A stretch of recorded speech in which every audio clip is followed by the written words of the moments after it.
So we should be live now on my channel, and you should be able to go live on yours with your updated version.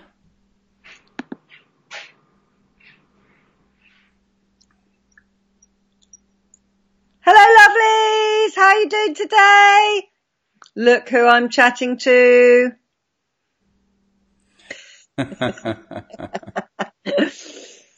So, how are you doing today then?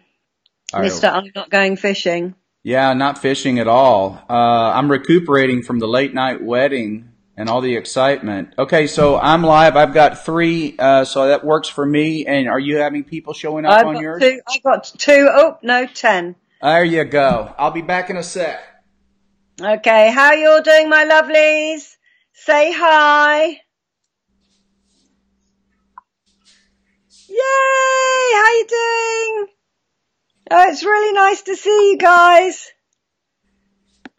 Really nice to see you. Are you having lovely weekends? Are you? Yay! Thumbs up high. Good morning, Denise. Hi, Deborah. Hi, everybody. Hi, Janice.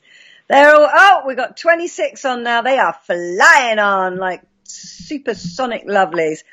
Hey, Helen, how you doing, sweetheart? Arles is on. Oh, it's fantastic.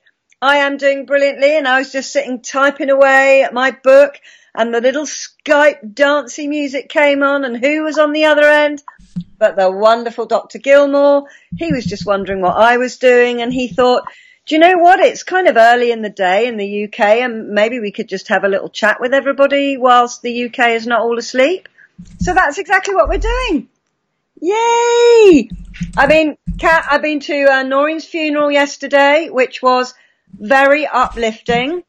It was a true celebration of a wonderful, wonderful woman's 98 years of wonderfulness. And she would have been really tickled because we stopped the traffic.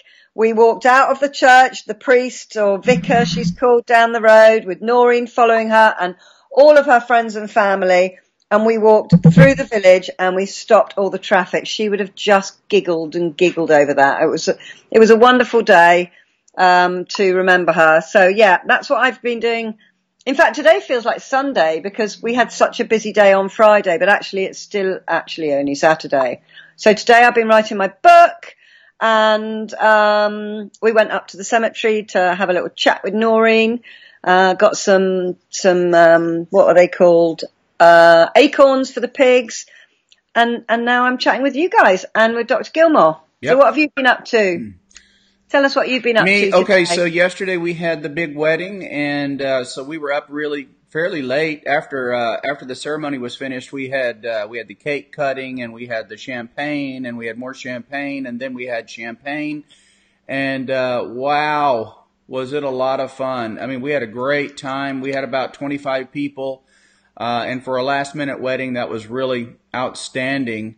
And, we just had a terrific time meeting everybody and connecting with Alexis, Gumby Jean's family. And I was so nervous for the ceremony and emotional beforehand because I just love all these folks. And as I was rehearsing, going through all the papers and everything we had to do, I had a couple of different episodes where I cried, and it was just so much love in the room, and it was amazing, and which is probably good that I got that out of my system, so I was able to get through the ceremony without just bawling my eyes out, because weddings are so beautiful, and yeah. And so we did that, and so this morning I got to sleep in a little bit.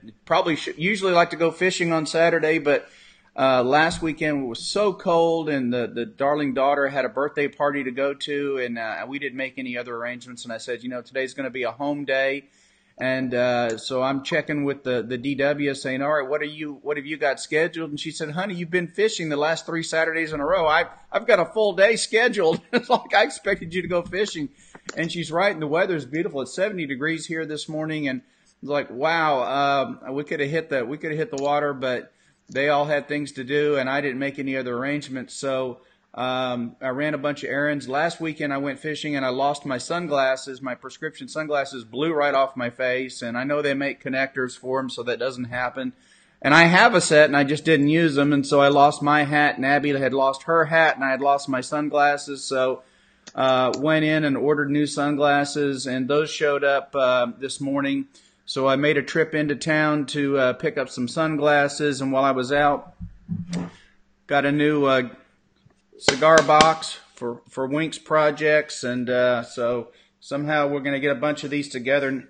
When we send a big box to you of a Meta 7, we might figure out a way to sneak this in there somehow for you so you can get that too. This is it's a cherry wood box they gave me this morning. It was really awesome. So did that and went by the money machine so we can pay the various and sundry little expenses over the next week. And I found a really cool movie, a sci-fi movie I'm going to watch later, and there's going to be an afternoon nap involved. And then I started thinking, every time we do these vegan discussions with poor Sue and her fans in the UK, it's midnight. And I said, you know what? Let's see what Sue's up to and see if she wants to do something that's a little bit more friendly to the UK fans. And so I thought, yeah, let's check. And so we went through about the last 45 minutes upgrading your software because it was time for you to upgrade everything because your trial period had run out. So we've been back and forth and made sure that your technology is working, and you did a beautiful job. Good work. Yes. With your help. Thank you very much. And we had a good chat with Wink about his cigar box guitar and his learning to tune and all that goes in, that a musician would understand that goes into all of that. And I admit I don't have I don't know a lot about that, but I've had some guitars and I used to play a little bit in the past, but nowhere near like what a professional guitar player like Wink would do. So he was sharing his experience, and so we got that done. And here I am, and I've got 4 people on my channel because nobody expects me to be on today. And you probably have 400 on yours, and that's fine. How many do I have on? 36. There you go. People are watching. Yeah. Someone has suggested that maybe you might have a hangover. Me? Or wedding. Yeah, somebody was laughing, going, he has a hangover. No, I don't. I feel great. I feel fantastic. You look great. My back is fantastic, thanks. I got invited to the birthday party, and I said, I'm going to say no to the 14-year-old girl's birthday party, so. I don't blame you. I'm not sure I would want to go to one of those as well. Wink is in his shed or man cave, struggling to tune the neck of the guitar. So he's doing his thing where I don't think I'm going to be able to do this. No, I don't think it's going to work. And I said, well, you always say this and you always find a way, so I'm sure you will. So he's gone back into the shed, so he's working on that. And Pam is asking if you have seen the flu in your area yet, Jack. We really are not seeing a wave of flu. We had, I think we've had 1 or 2 cases that have come back serum positive. So we're seeing a flu-like illness, and we're swabbing and we're getting negative results. So we're seeing an upper respiratory virus or upper respiratory infection, kind of like what I had, that I thought was a virus or a cold that went on past 10 days before, in fact, 2 weeks before I decided to take some medicine, and it cleared it right up. So I'm pretty convinced I had an atypical bacterial bronchitis. And that's kind of been working through our clinic, and we're seeing some patients with that. And so typically that's a mycoplasma, which is actually a bacteria that acts a lot like a virus, and it just continues to linger until you treat it, and it goes away quickly with a basic antibiotic. So I've finally gotten over it. I've gotten my sinuses back. I'm now in complete ownership of my sinuses, and so I don't sound like I'm wearing some kind of nose plug a lot. So that's been good. And anyway, so but no flu. It's a good question. I'm just not seeing the flu, which means that we might see a flu season either more around the New Year's time, or we could get a late flu season in February or March. And when those happen, those are awful because generally speaking, most people who've gotten the flu shot, the the flu shot itself is no longer working after 3 months. So a lot of people don't realize that your flu shot's usually only good for about a 3-month time period. And that's important to know for people that have chronic medical problems like upper respiratory issues like emphysema or chronic bronchitis or COPD or restrictive lung disease or other lung problems especially, but those that might be immunocompromised or those that might have heart disease or serious diabetes, we want to get them back in January and give them a second flu shot. And that's really important because you get your first flu shot usually in September or the first part of October, and that covers you for the end of that calendar year, but it doesn't cover you into the super early part of well, I think of it as spring here in Texas, but starting in January. So you actually are not covered. You might still have a little bit of immunity left over from that flu shot, but you're not covered anymore for a real onslaught. So we recommend a lot of our patients, especially our elderly patients or those with those chronic illnesses, to come back and get a second flu shot in January. And if they're older than 65, we refer them over to one of the large infusion center pharmacies, the big pharmacies that have the flu shots. Because in our clinic we don't carry the Fluzone or the high dose flu shot, and so we just get them back over there to get those. So we do that, and that's how we sort of deal with the flu every year. In some years we get lucky and we get a really good flu vaccine that covers well, and we don't get much of a flu epidemic at all. And then other years, like last year, the flu shot was just not very effective. By the time it had reached the U.S., our part of the country, we realized that the flu virus had mutated, and so as a result, the flu vaccines just were not very effective. I actually ended up with a case of flu in March. I kind of felt a little bit achy, and I swabbed myself at lunchtime, and it came back positive for flu A, so I immediately left the clinic, picked up the Tamiflu, went home, took both doses that night, stayed home one day, felt fantastic, no fevers, and I was back to work the day after. So I like to think that I got some benefit from the flu shot anyway, even though the virus had mutated. So it was probably the shortest flu I'd ever had, but it was definitely a real flu. And the fact that I'd gotten started on the Tamiflu almost immediately on diagnosis probably helped me quite a bit too. So Tamiflu can be very effective if you get started early. So hope that helps somebody out there. I like to talk about the flu, but the flu's not really a super exciting topic, but it's a very important topic, especially if you end up with one of those that gets a serious case of the flu and you end up in the hospital. So this can be avoided if we all get together and get our flu shots. Unfortunately, there are a lot of people out there that just don't trust the flu shot, or they got the flu shot years ago before it was more perfected, and they got sick with it, and so they've sort of left themselves out of getting a flu shot every year. So they're really depending on everybody else to get the flu shot to prevent it from spreading, throughout the community. We call that herd immunity. So if we get enough people in the herd that have the flu shot or are immune, then the virus can't get through. Just like measles and things like that, these other illnesses, we don't have 100% of our population that is protected with immunization. And as a result, those that have not immunized their children, they are dependent on enough other people having gotten those vaccines. Goodness me. It's never really occurred to me to have a flu shot. Really? Because never really, because I just think I'm made of, those in Scotland, made of iron brew, made of girders, and I've never got the flu. I don't catch colds. I don't catch I didn't catch the Abbey virus, did I? No, you did not. And I tend not to ever catch any of these things. So it's never really occurred to me. And of course, I consider myself to be, incredibly young. But actually I'm going to be 55 in, 3 months time. So maybe I'm at the age where I should definitely protect myself from that.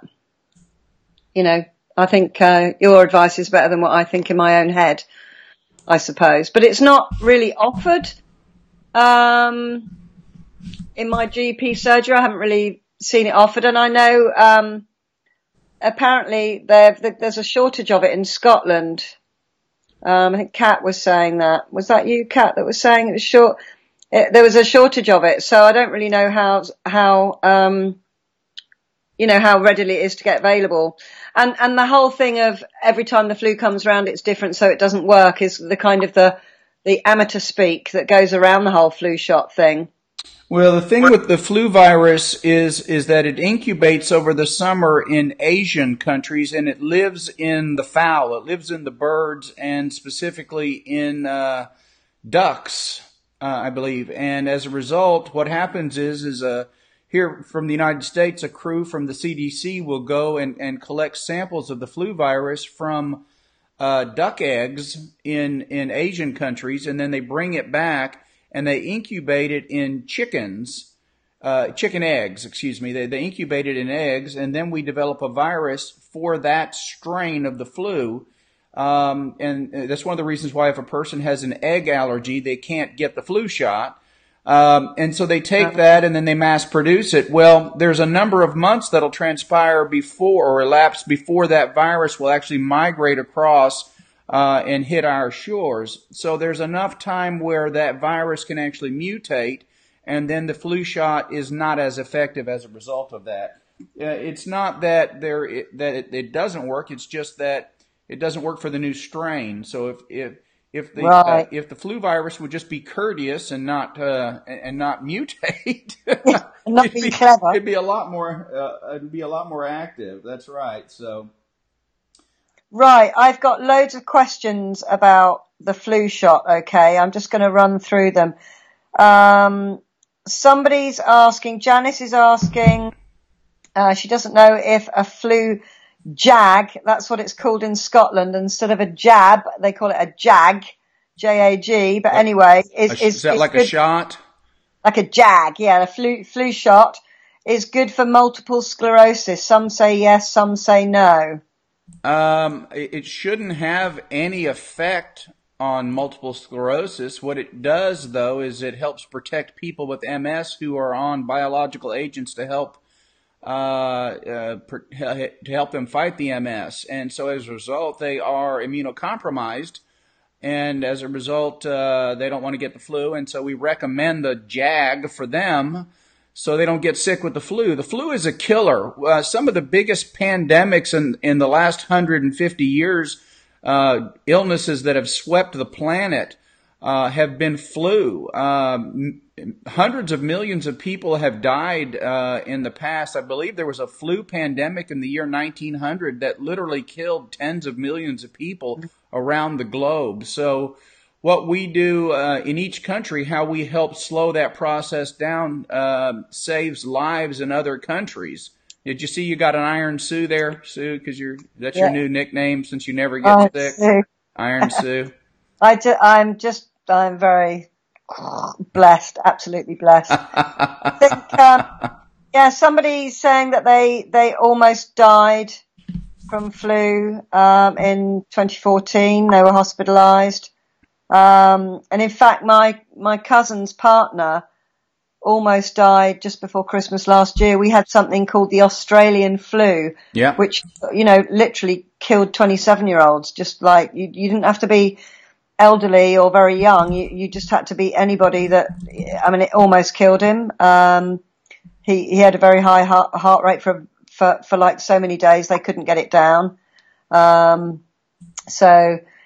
are talking about our kids in Scotland up here get a nasal spray flu vaccine. Right. And that's also it can be very effective too. So yeah, absolutely. Right. There's someone else that says, Janice is saying, she gets the flu shot every year, but a nurse friend advised her to think about getting it as it has mercury in it. Well, it's Thermosol is what it's called, and there's always a risk with any kind of injection, and there's always the concern that we have about illnesses related to these injections and immunizations in general. And there are a lot of people don't want to give their children immunizations because of the risk of autism and other illnesses. But what we're leaving out of and there may be some truth in this, and I personally think that there is some possibility that these shots can cause some problems.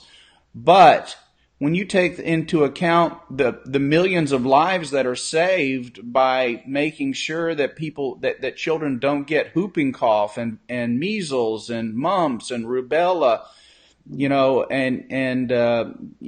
adult varicella, adult chickenpox can be fatal. And so making sure that we keep our population immunized is extremely important. Now, does that mean that it's 100% safe? No, I don't.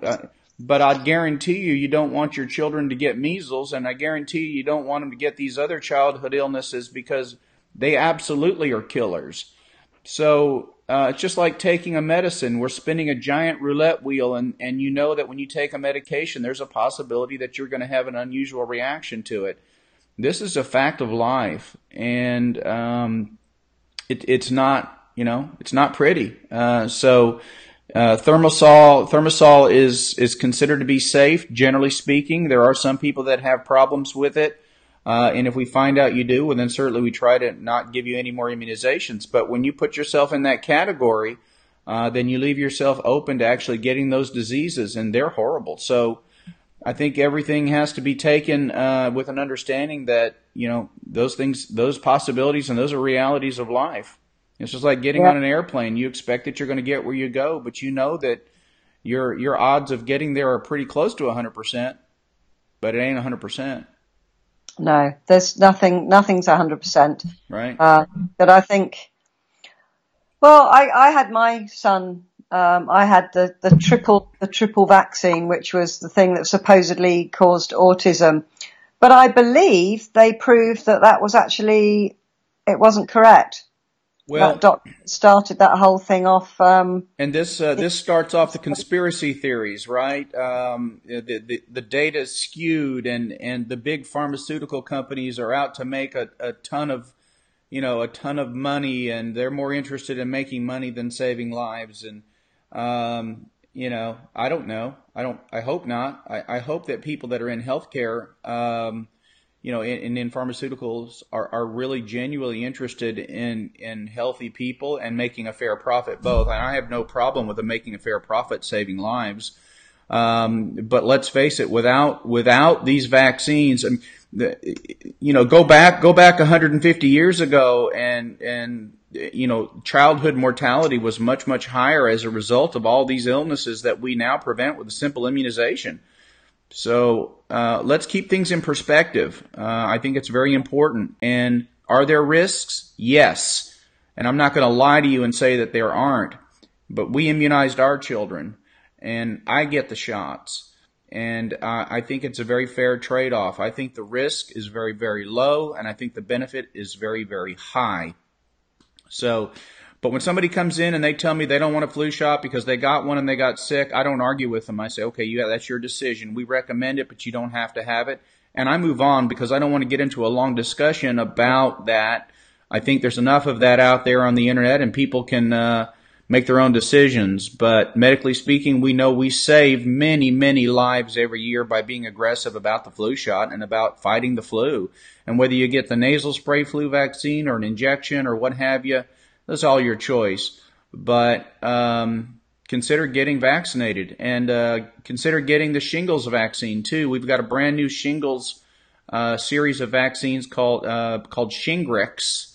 Here, I don't know if it's got the same name across the pond, but I suspect it's something similar. But it's the old Zostavax was only somewhere around 50% effective, so there were a lot of people, especially elderly people, who had gotten the Zostavax who ended up with shingles anyway. Well, shingles is an extremely painful thing to go through. And if you get shingles on the face, it can affect the cornea. It can get into the eye, and you can have shingles-based blindness. I have a patient who that happened to. He wasn't seeing me as a patient at the time. He was a patient of mine in my old clinic and didn't make the transition to our new clinic. And unfortunately, he was admitted with what was called a cellulitis, or an infection around the eye. He was in the hospital for 2 weeks, saw all kinds of infectious disease doctors and so forth, and he lost his vision in his eye. And quite frankly, he was misdiagnosed. And he came to me, and because he had this infection starting again, he goes, "Can you help me? That nobody's helping me with this, and I've already lost vision in this eye. I've got some shade still." And I looked at him. I said, "Well, you have shingles. Did they do anything about that?" He goes, "No, I don't have shingles." I said, you have shingles. And I immediately sent him over to an ophthalmologist who has slit lamp examination of his cornea and confirmed with me that, yeah, you called it right. He has shingles. So he lost his vision because he'd been misdiagnosed. They had missed the shingles, and that was completely preventable. But here's a bigger thing. If we could have prevented the shingles in the first place, he'd still have vision in both eyes. And now the Shingrix vaccines, we recommend starting at age 50 because as of age 50, you have a 99% chance of having had chickenpox today. Now, the kids coming up aren't going to have these same risks, but because they have the varicella vaccine to help prevent the chickenpox and prevent shingles from the get-go. They never get the virus. They get immune to it. So those of us that didn't have that advantage, we have the chickenpox virus living in our body already, so we're already at risk of getting shingles. So Shingrix we're really recommending too. So, hey, I don't know how we got into immunizations. We're supposed to be talking about eating healthy to stay healthy. We got Iron Sue over here who never gets anything, right? Yeah, but I'm happy to talk about vaccines if you all want to. I have no problem with that. Well, there was just loads of questions about it. People are talking about shingles now, of course. Mm-hmm. On my channel, someone's asked for your email address, and Laurie has sent you a question. Bit of talk about the MMR conspiracy. Tracy says she's not old enough for the shingles vaccine at 55. Yes, she is. Right. Okay. Apparently, by U.S. standards, we start at 50. It used to be 60, but now it's 50. Right. Okay. I'm going to have to find out about these things. I found out that the flu vaccine isn't generally offered in the UK, but if you want it, you can have it for a tenner. So you can actually ask to have that done. So that might be something I do actually. I'm not going to talk with my mouth full. So I'm going to put that chip back in the bag. So all about shingles. So just checking. So there's a question for you. Okay. Well, I'm reading a question from Lori in Alberta, which I'll be happy to talk about real quick. But I want to be sure, Lori, if you guys send me a question and you list me all, and we're online and you're listing all this, I'm presuming you're okay if I talk about, I won't use your last name, but if I talk about these things, I don't want to put anything online that you don't want online. So I'm presuming if you ask me this question, that you're okay if I discuss it. I think that's fair. Am I right on that, Lori? Is Lori on your side? I think she's on your side. She may have sent me. Lori, can you hear? Can you just give me the thumbs up if it's okay to talk about? Oh, we have a troll, everybody. We have a troll. So the trolls on your side, you're going to have to disable them. They're not on mine. Right, guys, we need to get rid of Jeff Chang. Can you see that comment? It's not allowing me to do anything. Hang on, I might be able to do it from my iPad. You'll have to go on your iPad and you can block that user, okay. But you have to go on to YouTube to do it. So, okay, so Laura, you have a question. They're telling you you're a late onset type 1 diabetic. Lori, yes, please, she says. Okay. Talk about it. It says initially you were diagnosed as type 2, but you never fit a type 2. You're thin, physically fit, always ate right. We tried diet pills and progressed to the 24-hour very quickly and soon after rapid before meals. I'm not sure what that means. Recently told that you should have started with insulin from the onset, which might have given your pancreas the rest it needed. Okay, trying to rest the pancreas means it's not type 1. That would mean type 2. Okay, let's see. Type 2... Is type 2 rarely misdiagnosed that's actually type 1? No, it's almost always type 2 in adults. Adult onset diabetes is almost always type 2, and I say almost. And I'm reading your case here. You're 59 years old, very active, and you're thin.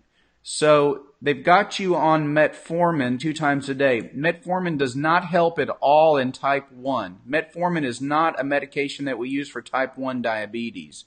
You're on 19 units of Levemir. You're on a rapid insulin, which apparently you're on a sliding scale. Synthroid. Your blood pressure looks good. Your weight looked very reasonable for your height. I can tell you that you may have type 1 diabetes. And if you do have adult onset type 1 diabetes, then the metformin you're taking is of zero assistance to you whatsoever. There is a test that can be run to find out whether you are producing enough insulin.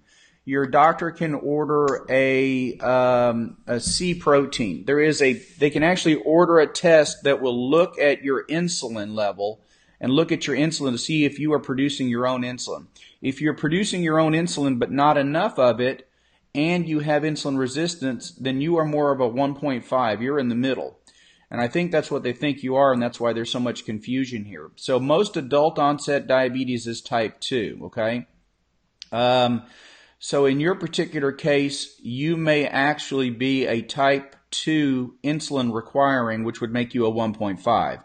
But you're not on very much insulin. So it has me curious that you may actually be a type 2 diabetes, which you're saying type 1B, which I think we're talking about the same thing. I call it a type 1.5, where you're in the middle.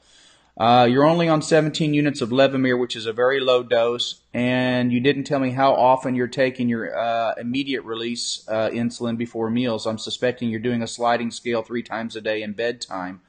There are other medications. If you find a doctor that would be willing to take you off the insulin and add a couple more oral hypoglycemic agents, there's a chance that you wouldn't need insulin.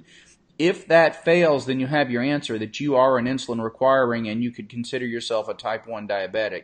So you're right in the middle. You don't fit the normal box of what we see as a type 2 diabetic. It is possible that you could develop an autoimmune problem as a result of consuming milk-based or dairy-based products and developed an autoimmune attack against your own beta cells that produce your insulin, which is possibly the case. If that's the case, then you're just not going to make enough insulin and you are going to remain insulin dependent.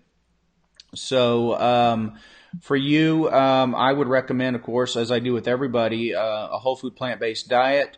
There's a possibility that with resting your pancreas, we could see some regeneration of those beta cells if we stop filling our body with the dairy products that can lead to type 1 diabetes. We know this happens. So your case is really complex in the fact that you are in the middle, and the only way to know for sure what the best way would be to do some tests on you and to find out what happens to your glucose if you come off of the insulin. And like I said, 17 units of Levemir is a very, very low dose. My type 1 diabetics or my diabetics that are type 2 that have moved on to type 1.5, they've burned out their pancreas. Their pancreas no longer functions like it should. They end up being on 100 units of Levemir or split out to 2 doses of 60 or even 80 units.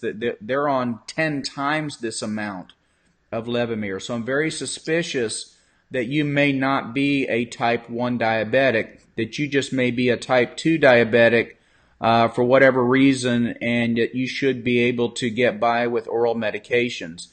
So that's the best answer I can give you without more medical information. So I hope that helps. I think that I would go in and I would have them do the blood test to check your insulin. It's a C protein test, not to be confused with C-reactive protein. It's called protein C. They can check that and see if you're actually producing normal insulin, and not normal levels of insulin, but normal insulin.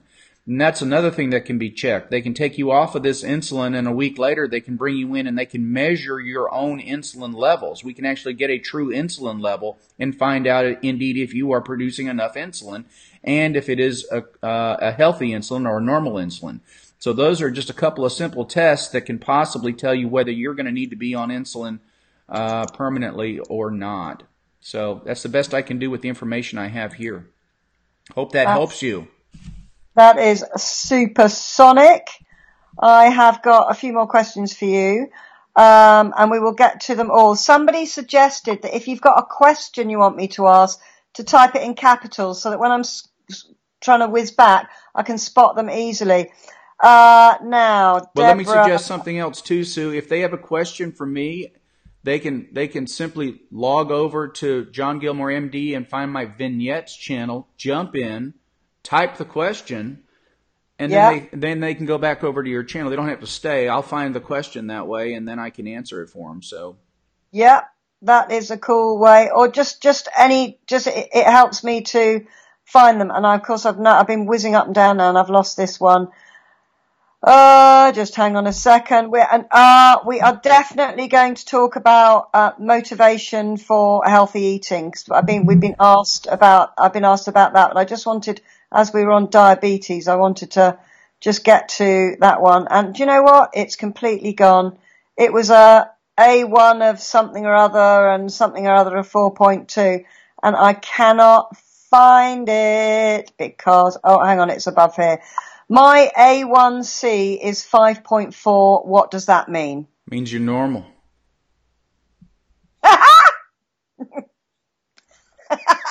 Fabulous. I'm just loving that. Of course, nobody wants to be normal, but maybe in a medical sense we do. Well, now let me throw something out. I'm presuming they mean it's an A1C and they're not on medications for diabetes.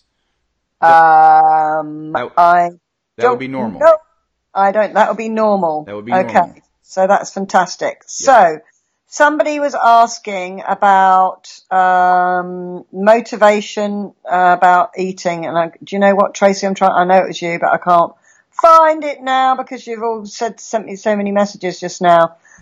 I think okay, the positivity you need, or rather the willpower. It starts with willpower to stick to a healthy eating regime. Okay, you must focus on the result that you want. You know, why are you even thinking? Why is it even a niggle at the back of your head that you'd like to become more healthy? You know, it might be because you don't feel too good. It might be because you can't fit into your favorite trousers. It may be because you're out of breath when you walk up the stairs. You know, it may be because you don't sleep well. It could be for lots and lots of reasons, you know. So do you want to carry on not feeling so well, feeling out of breath, not being able to fit into your favourite trousers or whatever? You know, no, you don't. So you're thinking, oh, I really ought to do, I really must do something, I really should do something. Okay, so you have a vision of what it is you might want to look like, how you might want to feel.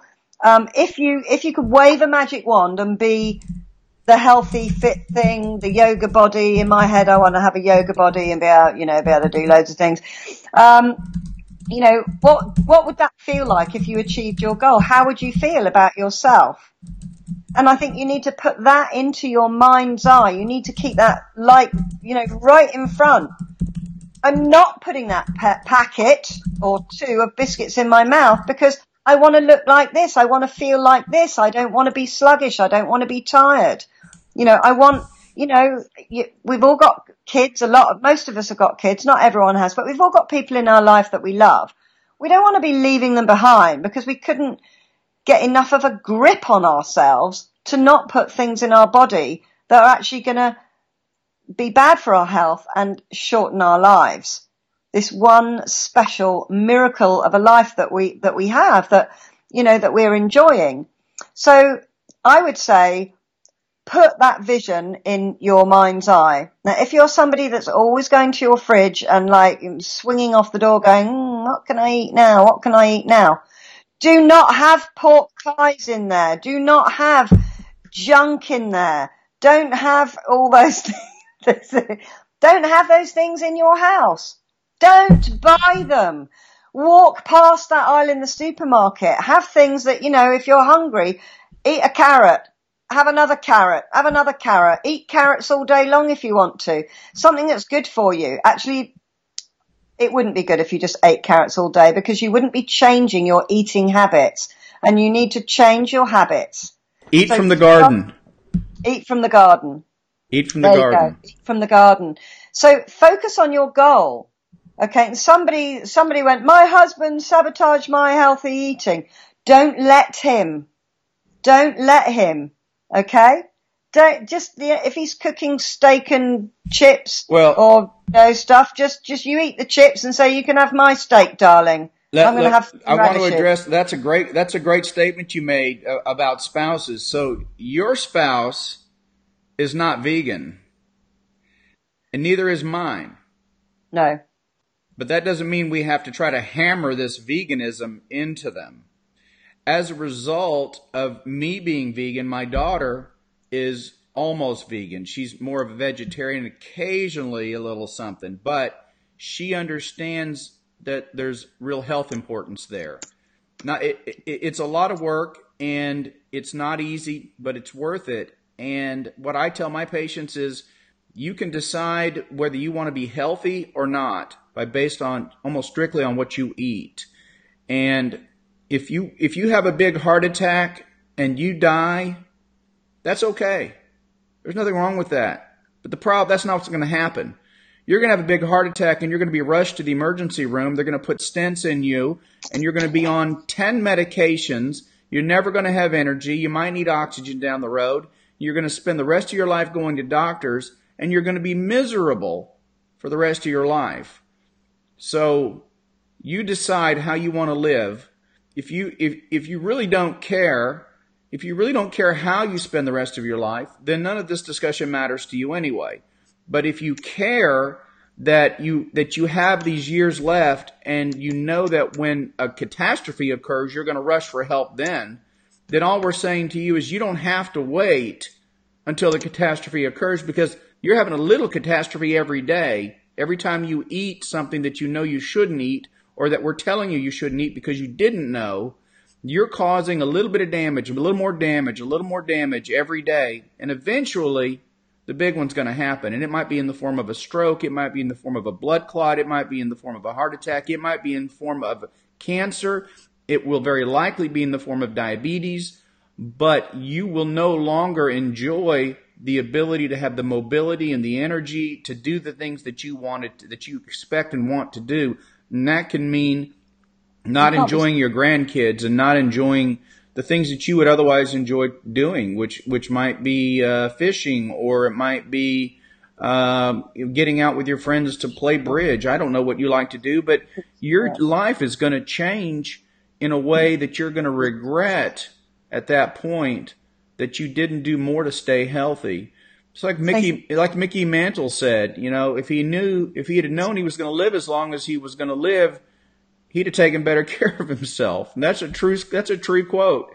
So realize that you're making a decision every day about your future, and you're making decisions, and they may seem like small decisions, but on the scope of things, we're literally, in the Western world, we're destroying our bodies, and then we're pointing our fingers at healthcare systems and doctors and medications and everybody else's fault, when all we have to do is take control and eat deliberately, as opposed to anything that just happens to come our way.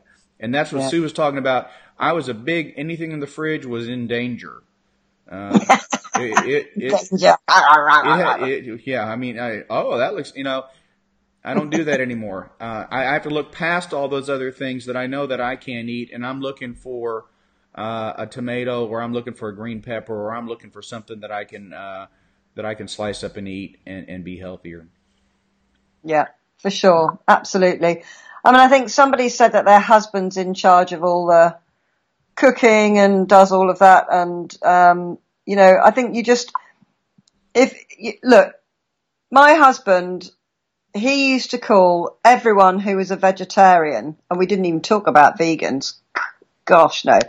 Everyone that was a vegetarian had a voluntary eating disorder. So if he had someone that was a vegan that was going to come round, to dinner at his house, not that I can imagine him ever cooking a dinner party, because he just ate takeaways and he didn't eat any vegetables for like 40 years. He would just say, no, I'm not cooking anything special for them. If they want to have a self-inflicted voluntary eating disorder, well, that's their business. They can just bring their own food. And he would get on his little soapbox about it. A little speech he probably came up as an angry 18-year-old, and he just kept churning out. And so vegans were just 10 times worse than that. But what Wink noticed was that when I started eating healthier, I started looking better. And for sure, I was I think it will be 5 years ago in February that I ended up on antidepressants, and I put on 3 stone in weight. So that is, 12, 56 pounds, I think it is. I put on 56 pounds after my early menopause and was just like this fat blob of a person. That's a horrible thing to say, but that was my own self-talk. I was a fat blob of a person. I'd lost all my physical strength. I'd lost my stamina. I couldn't any longer do anything except pee over a 3-foot wall. And with that, I lost my whole identity because I was always a tomboy right from the get-go. I could lift anything. I was strong. I could give me a set of clippers and I could cut every hedge down. I used to be a landscape gardener, painter and decorator. You know, I used to do heavy garden work, laying concrete, putting in metal edging, to flower beds and stuff. And I loved it, moving tons and tons of gravel and soil and I couldn't even lift my own laundry basket. I just became this just shell of who I was, and this kind of pathetic woman that couldn't do anything. And that was my own self-talk. So this is not me putting it out there. This is what my own little best friend, who wasn't really my best friend, was telling me. And Wink watched me change my diet to whole foods. I wasn't vegan then, but whole foods, a lot less meat, eating, live nutrients, lots of fruits and vegetables. And he saw that my health got better. He saw that I lost the weight and I was, getting trimmed down to, maybe being able to look at my wedding dress, let alone, fit into it. And I was happier. You see, this is the thing, when you put the right things in your body and your gut works properly. I keep going on about probiotics and your gut working properly, but it makes everything your gut.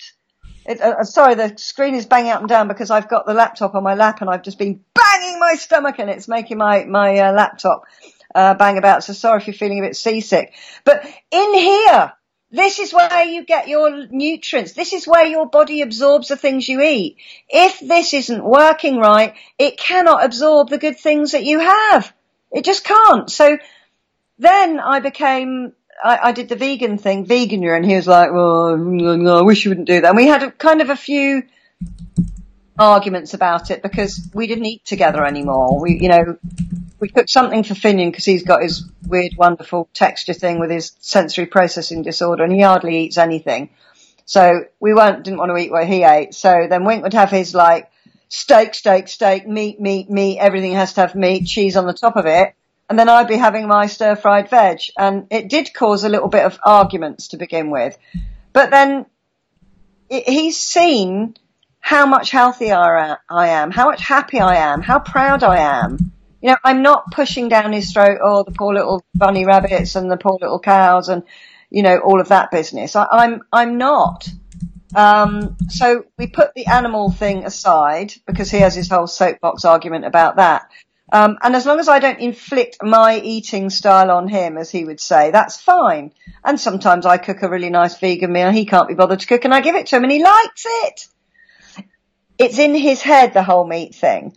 But now it's not a problem that I want to be a vegan. It's not.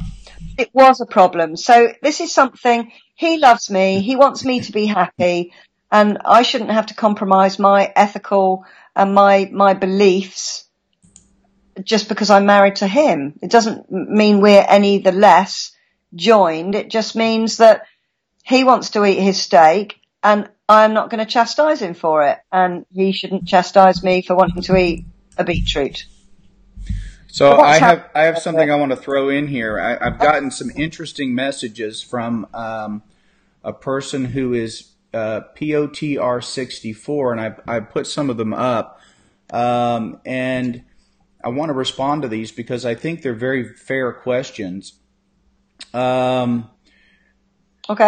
So I'm going to run through some of this. The first thing, and I don't know if this is a male or a female, so the first thing this person said was, the thing you're all talking about, being vegan for your own health, but what are your thoughts about extending compassionate thoughts beyond ourselves to animals and indeed the planet in total?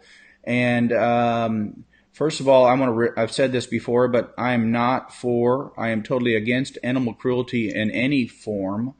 I do not think that industrialized farming is very compassionate at all. I've seen lots of videos and it's disgusting. Secondarily, what do I think about what it does to the planet? I believe the research is out. Yes, okay. The research is very clear. There is a conspiracy to keep it quiet that the number one producer of greenhouse gases is animal husbandry. The raising of animals around the world is doing more damage to our planet than all the burning of fossil fuels for any other reason. So if you are truly concerned about the planet, if you are a believer in global warming, or if you're even a skeptic, then you should consider eating less animal products, okay?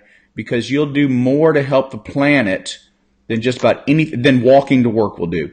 People who are in California they're being told, don't run the water while you brush your teeth because it uses up so much water. You save 2 gallons of water by doing that. What they're not being told is if they walk down to their nearest McDonald's and they have a quarter pounder with cheese, that quarter pounder uses up about 600 gallons of water to produce the beef that's inside of it.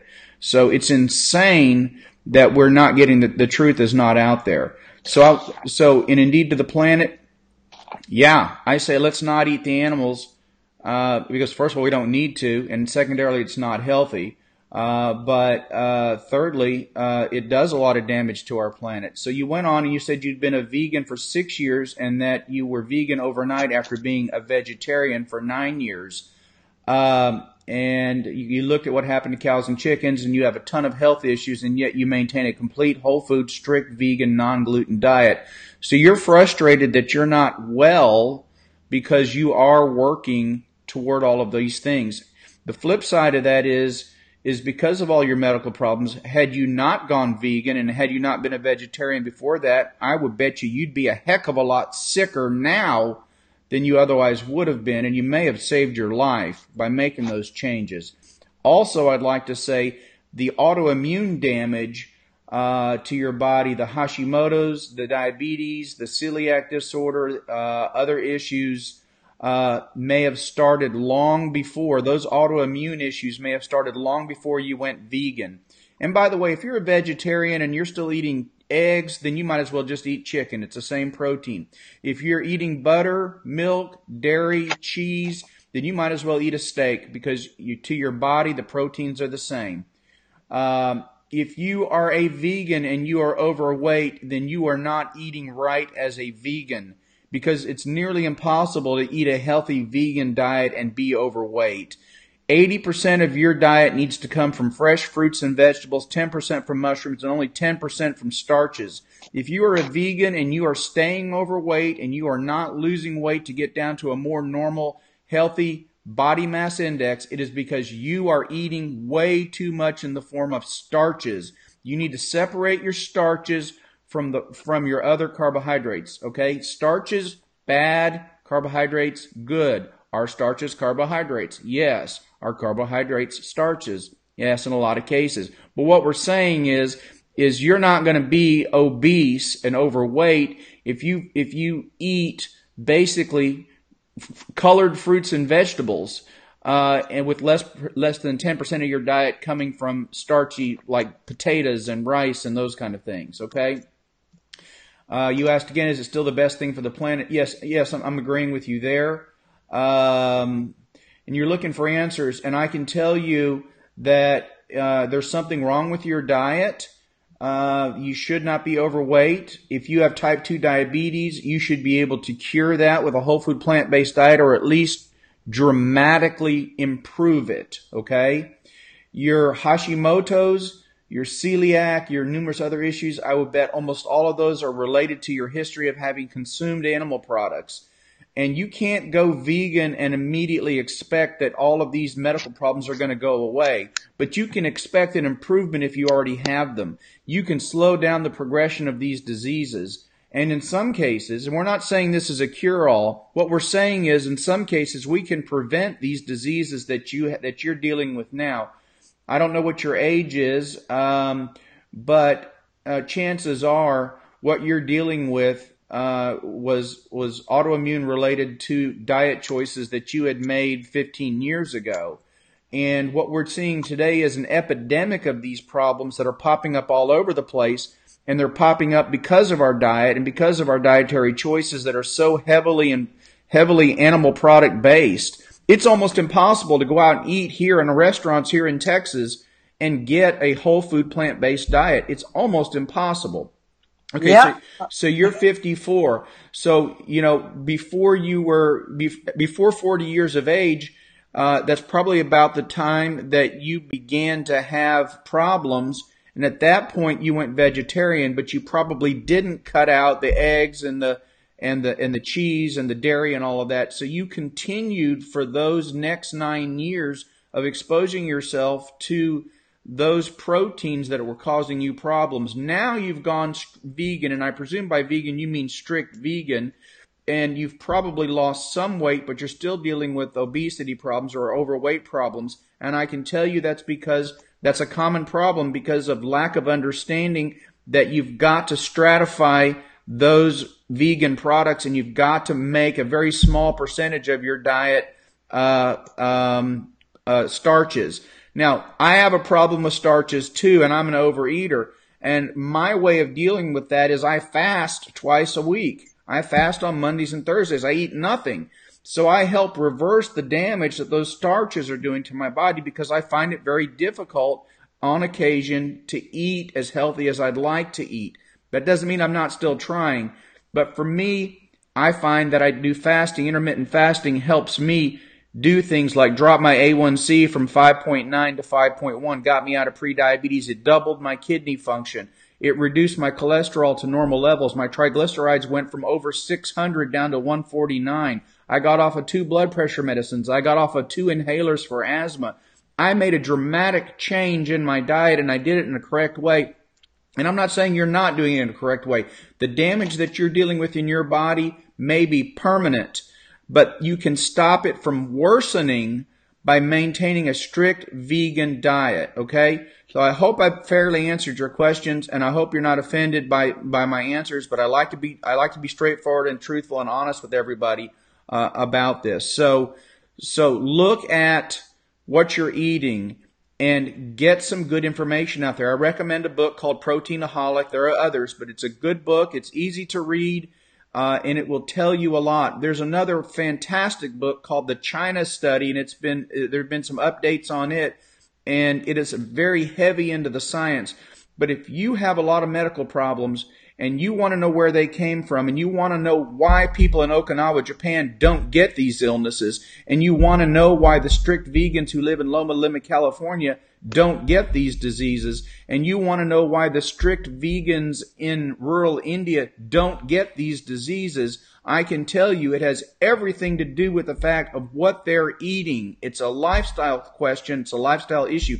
I live in the city in a city that has the distinction of having the most people eating out of as a percentage of any city in the world. More people eat out in Houston, Texas than they do anywhere else in the world, okay? And I promise you, they're not eating healthy, because I know what's on the menus of these restaurants. And I see it. They come in one after another, and they're 50, 60, 70, 80, 100 pounds overweight. They have no energy. They don't feel good. They think they're depressed. They think that they have other medical problems. They know there's something wrong. They want tests. They want answers. And I come back and I tell them it's what you're eating, and they don't believe me, and they walk out. Some of them are very unhappy about that. You don't want to argue. I don't want to argue. I mean, everybody has a different opinion, and we respect your opinion. And I'm sorry you're dealing with these medical issues. And I'm not saying that being a vegan is going to cure anybody of anything. What I am going to say is that being vegan could prevent a lot of diseases, and if you have diseases, going vegan and eating right can improve them. And you may be here today and alive because of the fact that you've made significant changes. And the fact that you've made the changes means to me that you've read these books. You read the China Study. Congratulations. That's a hard read. But you were convinced by reading that animal products could have played a role in your diseases and the things that you're dealing with. So enough said. We wish you well, and we're here to support you in what. Yeah, there it is, The Proteinaholic by Dr. Garth Davis. He is find it. Dr. Davis is a bariatric surgeon. He's actually in Houston. All of his patients, when they come in before they get bariatric surgery, they have to read the book. Okay? The number one most effective treatment, medically speaking, for diabetes, the only treatment in the world, in the history of the planet, that has ever been proven scientifically to cure diabetes, type 2 diabetes, is the gastric sleeve or bypass. It is the only thing that's ever been proven to do that. And by changing your diet, you can get the same effect as having a gastric sleeve or a bypass. Well, what would you rather have? Gastric surgery? Pick. You choose. You choose how you want to live. Yeah. It's a no-brainer for me. Now, somebody has asked me, Tracy has asked, how can becoming a vegan help my pain levels due to mucked up spinal and neck surgery? It's probably not going to help your pain levels. I mean, that's a straight honest truth. If you have a spinal injury where you have compressed nerves, you might lose a little weight by being vegan and you might be healthier. That's fine. But I doubt that it's going to fix the mechanical problem that you have due to your spinal injury. Porter64, is it just possible that I may be incorrect about you? You notice Sue's eating chips. You haven't had a chip in over 25 years. I don't know what you are eating, but I can tell you that if you are eating crisps, what are those? Quinoa chips. Okay, so with hummus. Yeah, so you're not, that is a starch. So you're having some starches, and there's nothing wrong with some starches. Could I be incorrect? I don't know you that well. I mean, look, if you want to, be honest about what you're eating to yourself, and you write down everything you eat, and you're watching to make sure that you're eating whole food plant-based, then I can tell you you're probably healthier right now than if you were eating an animal-based product. But when I see people that come in that have multiple endocrine problems, multiple autoimmune problems, these can almost always be traced back to at some point in your life when you were exposed to animal products, and they set the wheels in motion for you to have these problems now. And changing your diet to vegan doesn't necessarily cure you of those problems, but it's probably improving those problems. It's probably making them less a burden on your body. So don't give up on being vegan because you aren't cured, but continue to be vegan because it is healthier, not just for yourself, but as you mentioned, also for the planet. And also because you have a moral conviction against what's going on with industrial farming, and I do too. I loathe it. I think it's disgusting. But I didn't make that decision for myself because of those reasons. Okay? I did that. I made the decision for me to be healthier because I wanted to be healthier, and I found out that this is where my unhealthiness was coming from. So I'm not here to tell anybody that they can't eat what they want to eat. All I'm saying is you have a choice. No, I'm just saying you have a choice, and that you're not being told the truth, and I want you to get the truth, and for you to be able to make a decision that may help you be healthier and at least make an educated choice. Sue, I'm going to step out for a minute. I'm going to get myself some coffee, and I'll be back. It's all yours for a short. All right, then. Good for you. I shall speak to you in a minute. Right. I put Dr. Gilmore's vignette channel name up there. I know Tracy was having a problem of finding it.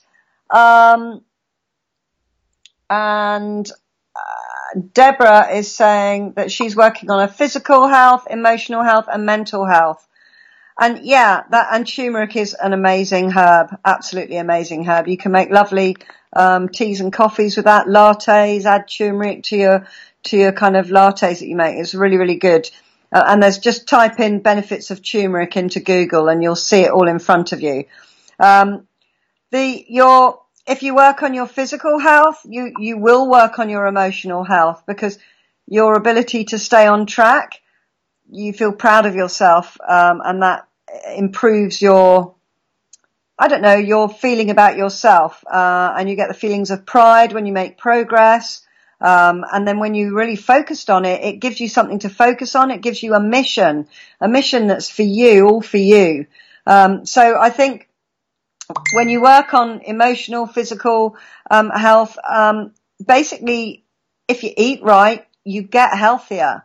You just get healthier. And if you're working on losing weight, you need to get healthier to lose weight. You can't out-exercise a bad diet. You just can't. And you don't lose weight to get healthy. It's the other way around. You get healthy to lose weight. The healthier you are, the less rubbish your body will put onto you. If you're eating the wrong food, a lot of people eat the wrong food, and they can't get rid of their excess weight, and their body's hanging on to all of their fat because you're not eating enough live nutrients for the body to actually, be absorbing it. A lot of people that are very, very overweight are malnourished because they're eating a lot of stuff that isn't nourishing their bodies properly. So their body's going to want to hang on to the fat, because we hang on to fat, and in times of starvation, we can start using our fat reserves. That's part of the reason why we have fat. And of course, Dr. Gilmore's come back now. She's probably going to trash all of what I just said because I'm not a doctor. Yes, banana. How are you going to peel that banana, Dr. Gilmore? Oh, I can't look.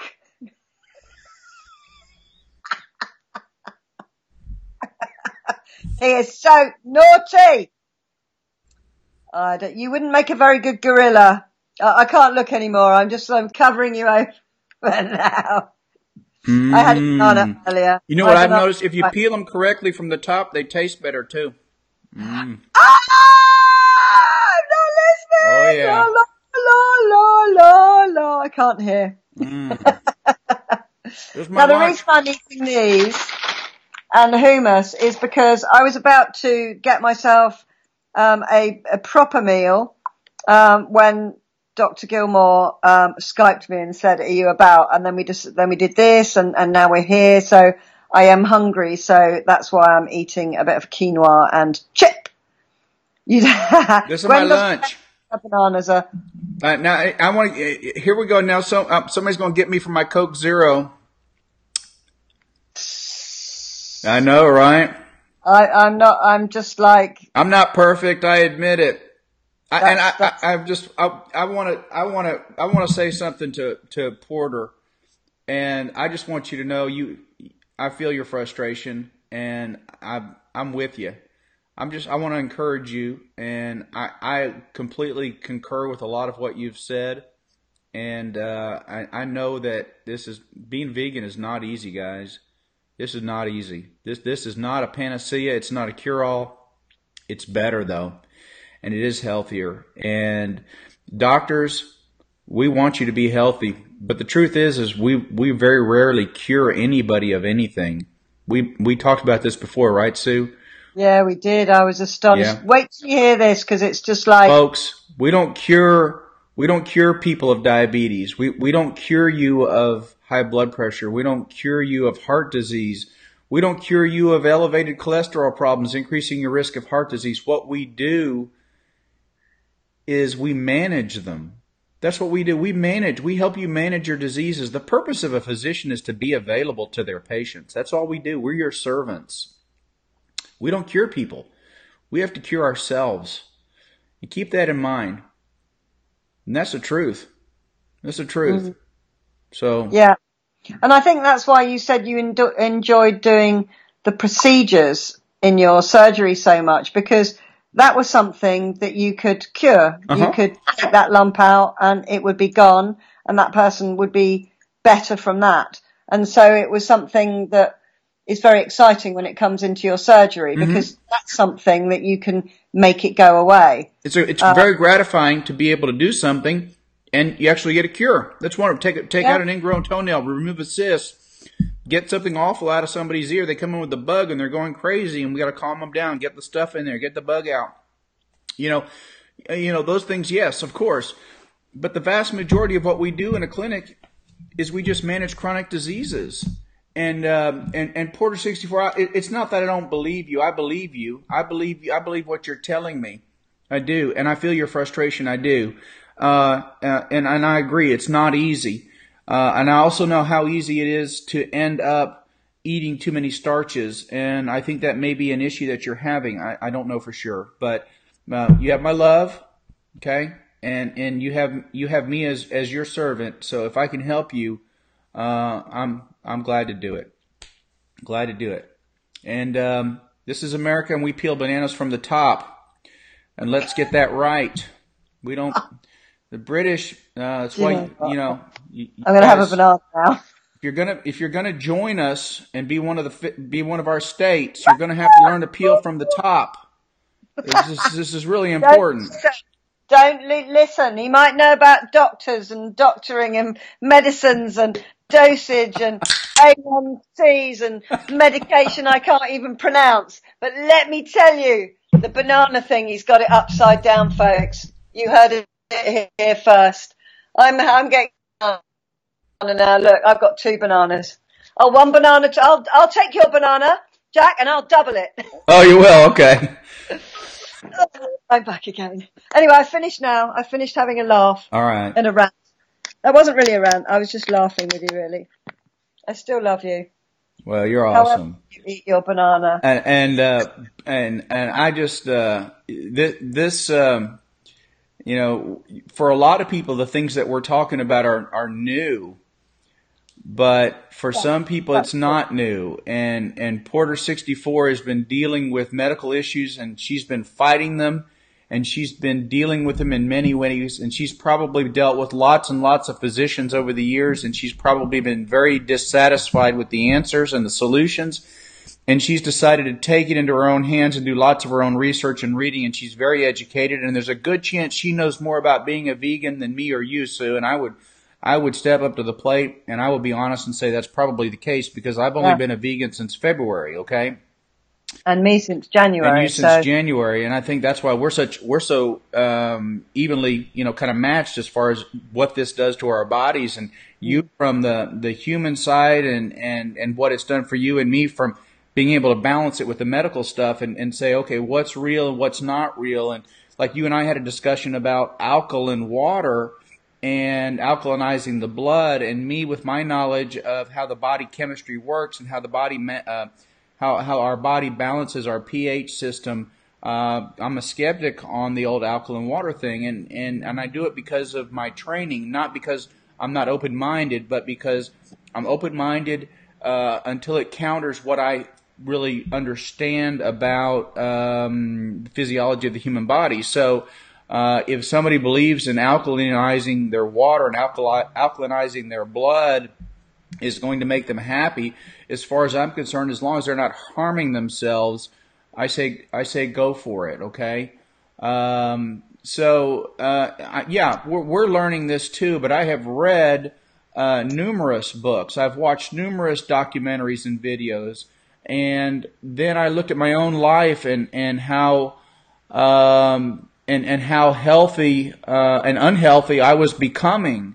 And when I realized that the thing I was working toward was losing weight and changing my blood pressure and maybe working on my cholesterol, what I didn't expect to happen was that I would go from being a pre-diabetic to being normal, that my kidney function would double. I had a kidney function of a 75-year-old man, and now I have the kidney function of a 45-year-old man, which is great since I'm be 54 in a few days, right? What I didn't expect was that I'd be able to not have to use inhalers anymore to be able to carry on conversations, because I had developed adult onset asthma. Okay? So I've had a dramatic response to making those changes. Now, not everybody gets that same response, and I understand that. And so, you know, there you go. Now, I just want to say that I'm just doing the best that I can, and I want to share what I've learned, and I'm giving this away. I'm not asking for any money. I'm not asking for any recognition. I'm not asking for anything. I want to help people, and this is a way to do it. And you know, and Sue's in the same stage. She's been doing this since January, and she's had all these benefits, and we're like, we should talk to people about this. And so here we are. Okay. Yeah, absolutely. Let's just, you know, anyone can do it. Anyone can do it. We're not special. We're just 2 individuals that decided to grasp the nettle and just go, right, let's give this a shot. Let's get healthier. I never thought in a million years I'd become a vegan, ever. I also thought it would be too difficult. I do think in the States, can you hear Winks managed to work out how to tune his guitar? He's tuning He's it. just come in. I'm hoping I'm going to stick some pizzas in for the young lads. I also want to mention I've lost 50 pounds since February. Yeah.